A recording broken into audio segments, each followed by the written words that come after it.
Hay cosas que uno guarda durante años en un rincón del corazón, convencida de que si no las nombra, no existen. Cosas que duelen demasiado para contarlas, pero que pesan tanto que en algún momento el cuerpo ya no puede cargarlas solo. Esta es una de esas cosas. Y hoy, por primera vez, la voy a contar completa. Me llamo Teresa Villanueva. Tengo 67 años. Soy viuda desde hace 11, madre de 2 hijos, y abuela de 4 nietos que son lo más parecido a la paz que he conocido en esta etapa de mi vida. Toda mi vida creí que el amor de una madre era suficiente para sostener cualquier grieta en una familia. Que con paciencia, con silencio, con dar y dar y dar sin pedir nada a cambio, las cosas terminarían encontrando su lugar. Tardé décadas en entender que eso no es amor. Eso es rendición. Lo que les voy a contar sucedió hace poco más de un año, en una noche que debió ser de celebración. Una noche que terminó siendo la última vez que permití que alguien me tratara como si mi dignidad tuviera precio. Y lo que pasó después lo cambió todo, para mí y para ellos. Desde que mi hijo Rodrigo se casó con Valeria, las cosas entre nosotros empezaron a cambiar poco a poco, casi sin que yo lo notara. Al principio lo atribuí al ajuste natural de toda pareja nueva. Rodrigo siempre había sido un muchacho atento, de esos que llaman los domingos y preguntan cómo está sin que uno tenga que pedirlo. Pero Valeria llegó con sus propias ideas sobre cómo debía verse una familia, y aparentemente en esa imagen yo no encajaba del todo. No voy a decir que Valeria es mala persona. Lo que sí voy a decir es que tiene una manera de manejar las situaciones que parece amable en la superficie, pero que por dentro tiene filo. Una sonrisa que no llega a los ojos. Un comentario dicho en voz baja que suena como una pregunta, pero que aterriza como una sentencia. Rodrigo la adora. Y eso, durante años, fue razón suficiente para que yo me callara. Pero eso no fue lo peor. Lo peor fue que yo lo permití. Durante 7 años, fui el sostén silencioso de esa familia. No el sostén que aparece en las fotos, no el que recibe el brindis en las cenas. El otro. El que transfiere dinero el primer día de cada mes sin que nadie lo mencione. El que llega con bolsas del mercado cuando las cuentas no alcanzan y se marcha sin quedarse a comer. El que recoge a los niños del colegio cuando Valeria tiene compromisos y Rodrigo está en el trabajo, y que al día siguiente ni siquiera aparece en la conversación. Pagué la entrada del departamento donde viven. Cubrí la mensualidad del carro de Rodrigo durante casi 2 años cuando su negocio pasó por una crisis. Fui la que llamó al médico particular cuando el menor de los nietos tuvo una infección que el seguro no cubría a tiempo. Nunca pedí que me lo reconocieran. Nunca lo exigí. Porque pensé, con toda la ingenuidad que puede caber en una mujer de mi edad, que el amor no necesita recibo. Estaba equivocada. La noche de Año Nuevo llegué a su casa en Guadalajara con el corazón más dispuesto que el equipaje. Había manejado 4 horas desde Aguascalientes, sola, con una cazuela de pozole rojo que había preparado desde la mañana y una caja de regalos para los nietos envuelta con papel dorado. Quería que esa noche fuera diferente. No cálida necesariamente. Ya había aprendido a no esperar calidez. Solo diferente. Solo tranquila. Rodrigo abrió la puerta. Llevaba una camisa de lino azul marino que nunca le había visto antes y una copa de vino en la mano. Detrás de él, la casa resplandecía. Luces por todos lados, música instrumental de fondo, el aroma de algo horneándose mezclado con el perfume caro de Valeria. Parecía una escena sacada de una revista. «Mamá», dijo, y su tono era el de alguien que saluda a un conocido inesperado, no el de un hijo que lleva semanas sin ver a su madre. «¿Llegaste bien?» Le dije que sí, que el camino estuvo tranquilo. Me hice a un lado para que me ayudara con la cazuela, pero él ya había girado hacia adentro, llamando a Valeria con una voz que sonaba completamente distinta, más viva, más genuina, como si cambiar de interlocutor le pusiera un interruptor que yo no podía encender. Valeria salió de la cocina con su delantal de diseñador y esa sonrisa suya que uno aprende a leer con el tiempo. «Teresa, qué bueno que llegaste», dijo, y luego miró la cazuela. «Ay, no tenías que traer nada. Ya tenemos todo cubierto». Y le entregó la cacerola a la señora que los ayuda los fines de semana, sin preguntarme qué era, sin agradecérmelo, como si fuera un objeto más que había que acomodar en algún lugar. Me dije que no importaba. Entré. Saludé a los nietos. Eso sí me levantó algo por dentro. La casa tenía 12 personas esa noche. Amigos de Rodrigo del trabajo, una pareja que Valeria había conocido en un viaje, los cuñados con sus familias. Yo era la única que no era parte de su mundo construido, de ese universo que ellos habían armado en los últimos años con mucho esfuerzo y más apariencias. Me asignaron un lugar en la mesa junto a los niños más pequeños, lo cual habría estado bien si no hubiera sido evidente que lo hicieron para quitarme del camino, no para que estuviera cerca de los nietos. La cena fue larga. Valeria dirigía todo con una eficiencia que imponía. Cada plato llegaba a la mesa en el momento exacto, cada anécdota que contaba terminaba con risas, cada atención que tenía con sus invitados era precisa y calculada.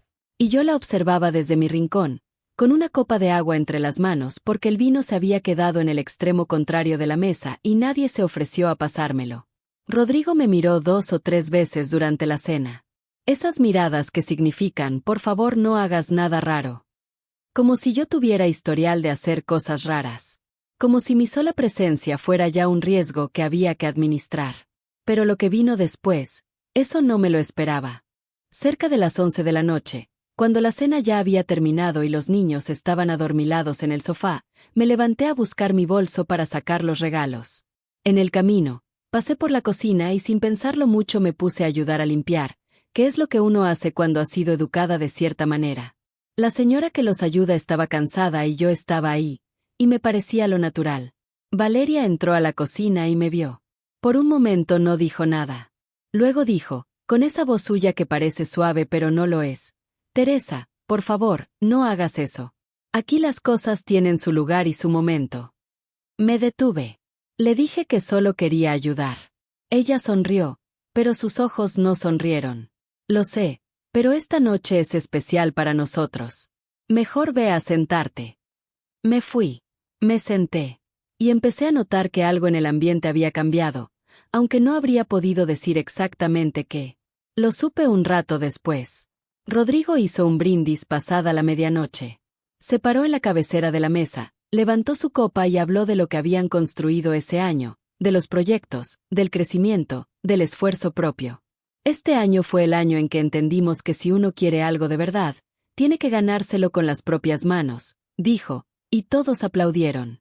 Valeria lo miró con ese orgullo que ella sí se permite mostrar cuando es hacia afuera. Yo levanté mi copa un segundo después que todos. Nadie lo notó. Luego vino el momento de los regalos. Me acerqué a buscar mi caja, pero no estaba donde la había dejado junto al perchero.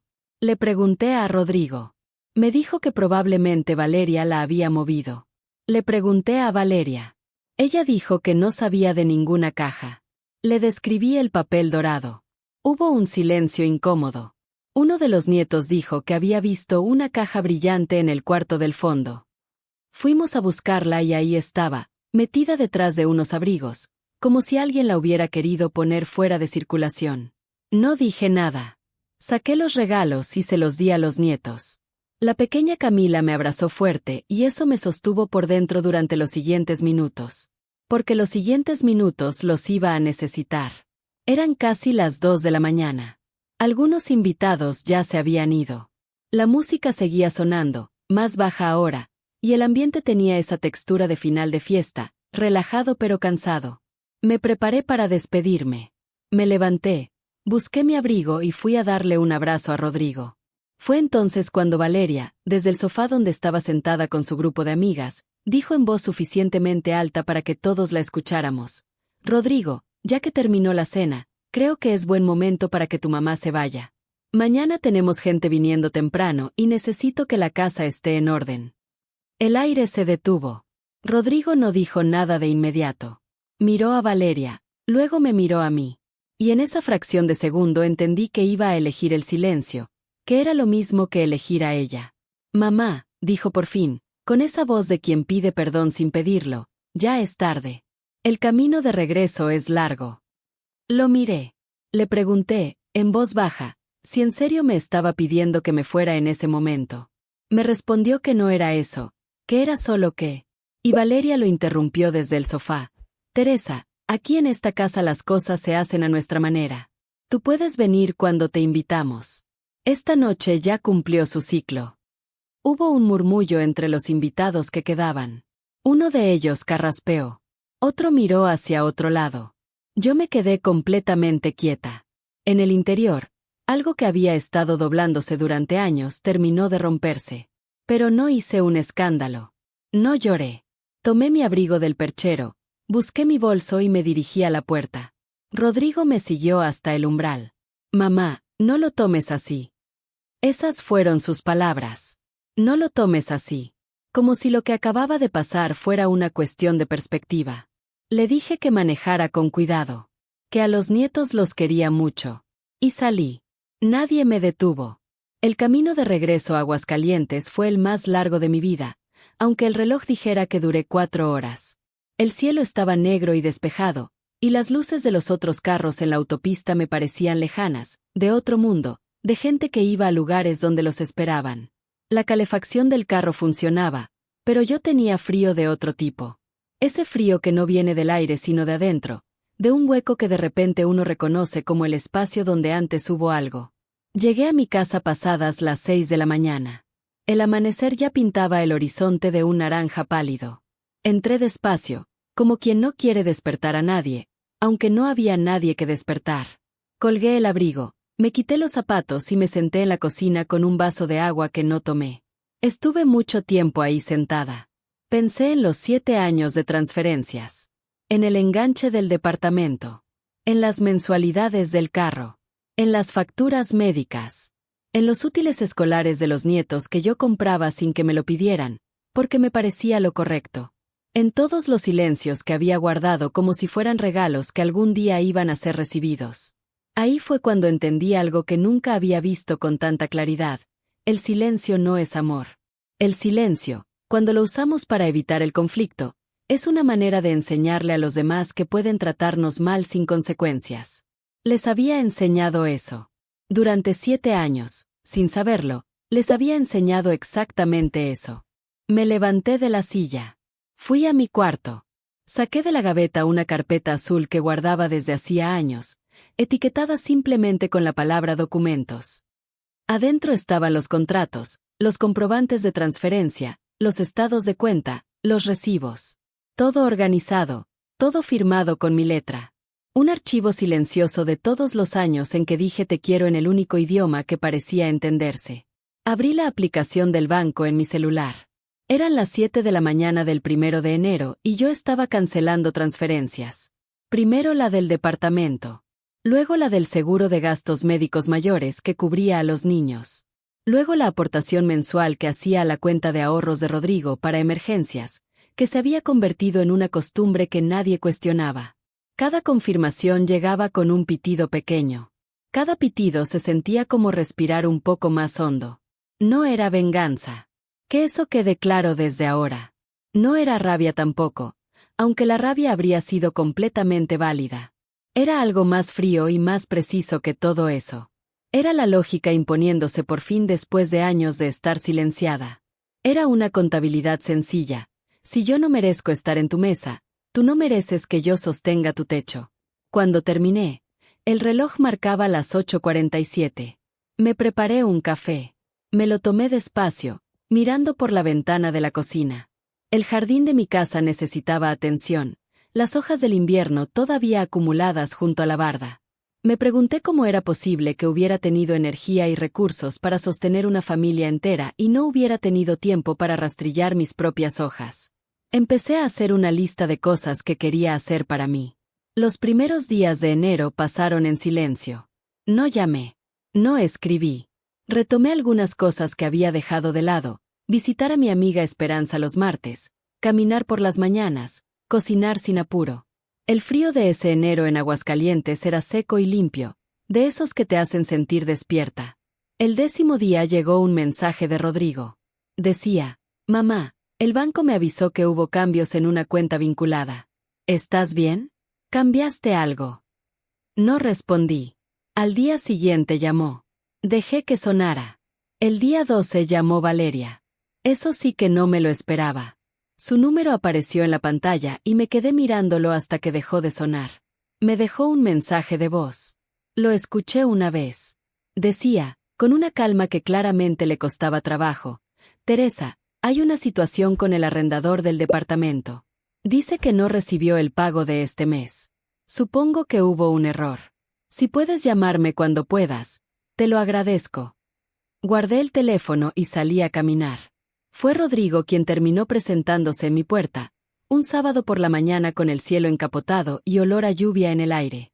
Escuché los toques desde la cocina. 3 golpes seguidos, luego una pausa, luego 3 más. El ritmo nervioso de alguien que no sabe si tiene derecho a estar ahí. Abrí la puerta. Mi hijo estaba parado en el escalón, sin afeitarse, con una chamarra que no combinaba con los pantalones como si se hubiera vestido deprisa. Llevaba una carpeta bajo el brazo. «Mamá», dijo. Y por el tono supe que ya sabía. Ya lo sabía todo. Lo dejé entrar. Puse café. Me senté frente a él y esperé. Tardó un rato en empezar. Habló del arrendador, de la colegiatura de los niños que había sido rechazada, del seguro que estaba por vencerse sin renovación. Habló de que Valeria estaba muy alterada y de que él había revisado los estados de cuenta y había visto que todas las transferencias, todas, habían sido canceladas el 1 de enero. «¿Por qué, mamá?», preguntó. Y en su voz había algo que era mitad reproche y mitad miedo, esa mezcla que produce un hijo que de repente se da cuenta de lo que sostenía el piso bajo sus pies. Lo miré a los ojos. Le dije que sí, que yo las había cancelado, que había sido una decisión deliberada y tranquila, que no había sido un error del banco ni un problema técnico. Se quedó callado. Luego me preguntó por qué. Le dije que porque la noche de Año Nuevo aprendí que para ellos mi presencia era una molestia y mi dinero era una obligación. Y que yo había decidido que no podía seguir siendo ambas cosas al mismo tiempo. Que si no era bienvenida en su mesa, tampoco era razonable que siguiera sosteniendo su techo. No habló de inmediato. Miró el café. Cuando volvió a mirarme, sus ojos tenían algo que yo no le había visto desde que era niño. Vergüenza. No la vergüenza de quien fue descubierto haciendo algo malo, sino algo más profundo. La vergüenza de quien se reconoce a sí mismo en algo que no le gusta. Lo que dijo Valeria esa noche estuvo mal, dijo por fin. Y yo debí haber dicho algo. No lo hice. No respondí. A veces el silencio hace más trabajo que las palabras. Valeria no vino ese día ni los siguientes. Supuse que enviar a Rodrigo había sido una decisión calculada, una manera de tantear el terreno antes de arriesgarse ella misma. Pero eso no fue lo peor. Lo que me sorprendió fue lo que vino después. A las 2 semanas, un conocido mío que trabaja en una notaría me comentó, sin que yo preguntara, que había visto a Rodrigo y Valeria en la oficina revisando opciones de refinanciamiento. Que al parecer había una situación con el departamento. Que el arrendador no era una persona flexible. Luego supe, por otros canales, que Rodrigo había tenido que hablarle a su suegro para pedirle prestado. Que esa conversación no había sido fácil. Que el negocio de Rodrigo, sin el colchón silencioso que yo había provisto durante años, era más frágil de lo que parecía desde afuera. Y aquí voy a pausar un momento, porque sé que quienes están escuchando esto pueden estar pensando, ¿no te daba tristeza? ¿No sentías culpa? La respuesta honesta es sí. Claro que sí. Soy su madre. No hay manera de ver a un hijo en dificultades y sentir absoluta indiferencia, aunque ese hijo te haya lastimado profundamente. Pero hay algo que aprendí en esas semanas. La culpa que sentía no era señal de que estuviera equivocada. Era simplemente la costumbre del cuerpo de cargar lo que no le pertenece. Y esta vez decidí no cargarla. Si estás escuchando esta historia y algo en ella te resuena, si reconoces en ella tu propia historia o la de alguien que conoces, me gustaría pedirte algo. Deja un comentario contándome cómo has manejado tú los límites en tu familia, porque creo que estas conversaciones necesitan más espacio del que normalmente les damos. Y si esta historia te llegó, compártela, porque tal vez haya alguien más que la necesite escuchar hoy. Suscríbete también si quieres seguir escuchando estas historias, porque tengo más que contar y este canal es el lugar donde voy a contarlas. Fue en febrero cuando Valeria finalmente apareció en mi puerta. Sola. Sin Rodrigo. Tocó con suavidad, casi con timidez. Y cuando abrí me encontré a una mujer que se parecía a Valeria pero tenía menos capas encima. Sin el abrigo de su propia seguridad. Sin la escena controlada y los invitados que aplaudan. Solo ella, con una bufanda azul y los ojos cansados. Me pidió que la dejara entrar. Lo hice. Se sentó en la mesa de la cocina donde 7 años de transferencias habían tomado sus decisiones, y durante un rato no dijo nada. Yo puse agua a calentar. Cuando ya tuvo una taza entre las manos, habló. Dijo que sabía que lo que había pasado en Año Nuevo estaba mal, que lo había sabido esa misma noche, incluso mientras sucedía, pero que no había sabido cómo detenerlo. Que había una parte de ella que siempre había sentido que yo la eclipsaba de alguna manera en su propia casa, y que esa inseguridad la había convertido en alguien que no quería ser. No sé si esperaba que yo la consolara. No lo hice. La escuché. Dijo también que nunca había dimensionado realmente lo que yo había aportado durante esos años, porque nunca había sido nombrado. Cuando las cosas aparecen sin que uno las pida, dijo, uno se acostumbra a que aparezcan. Y deja de pensar de dónde vienen. Le dije que eso era exactamente lo que había pasado. Y que yo lo había permitido porque pensé que era la forma en que el amor funcionaba. Que ahora sabía que no era así. Hubo un largo silencio. Afuera empezó a llover. ¿Hay algo que pueda hacer?, preguntó al final. Le dije que sí. Que podía tratar a Rodrigo con honestidad, construir una vida que no dependiera de sostenes invisibles, y si algún día tenía la oportunidad de hacerlo diferente con sus propios hijos, que lo hiciera diferente. Se fue sin que yo le prometiera nada. Pero algo en el aire de esa tarde se sintió distinto. Más limpio. Los meses que siguieron fueron los más tranquilos que recuerdo en mucho tiempo. Rodrigo y yo hablamos con más honestidad que en años. No todo estaba resuelto. Estas cosas no se resuelven en una conversación ni en una temporada, pero había algo que había cambiado en el fondo, en la manera en que ambos nos mirábamos. Empecé a hacer cosas que había pospuesto durante años. Retomé un curso de pintura que había dejado a medias cuando los nietos empezaron a necesitar que los recogiera del colegio. Viajé con Esperanza a Oaxaca en abril, un viaje pequeño y sin apuros, de esos que uno no sabe que necesita hasta que los tiene. Reorganicé mis finanzas con más claridad de la que había tenido en décadas. Y una tarde de mayo, mientras ordenaba la sala, el teléfono sonó. Era Rodrigo. Me preguntó si podía llevar a los nietos el fin de semana siguiente. Que Camila preguntaba mucho por mí. Le dije que sí. Que los esperaba con pozole. Se rió. Fue una risa pequeña, pero real. Cuando llegaron ese sábado, la casa se llenó de un ruido que me había hecho falta sin saberlo. Los nietos corrieron por el pasillo. Camila me abrazó antes de soltar siquiera su mochila, y el mayor, Sebastián, me preguntó si podíamos hacer galletas. Rodrigo entró después, más despacio, con esa manera suya que tiene ahora de moverse en mi casa, como alguien que pide permiso aunque no tenga que pedirlo. La comida fue sencilla. Una mesa con pocos lugares pero bien ocupados. Sin velas de diseñador, sin música instrumental, sin apariencias que mantener. Solo el ruido de los nietos, las cucharas contra los tazones y una conversación que no necesitó ser perfecta para ser verdadera. Camila me preguntó si podía encender la vela del centro de la mesa. Una velita pequeña que yo tenía ahí sin un propósito particular. Le dije que sí. La encendió con mucho cuidado y luego la miró con la concentración que solo tienen los niños cuando algo les parece importante. Abuela, dijo sin quitar los ojos de la llama, ¿por qué antes no venías a visitarnos? Rodrigo levantó la vista de su plato. Yo tomé un momento. Porque estaba aprendiendo algo, le dije al final. Y ya lo aprendí. Ella asintió con toda la seriedad de sus 6 años, como si eso tuviera perfecto sentido, que lo tenía. La silla vacía que había sobrado en la mesa ese día no era un accidente. La había dejado ahí a propósito, aunque no me hubiera dado cuenta en el momento. A veces dejamos espacio para algo sin saber exactamente qué. Creo que esa silla era para la versión de mí que durante demasiados años se había borrado a sí misma de su propia vida para caber en la vida de los demás. Esa versión ya no vive aquí.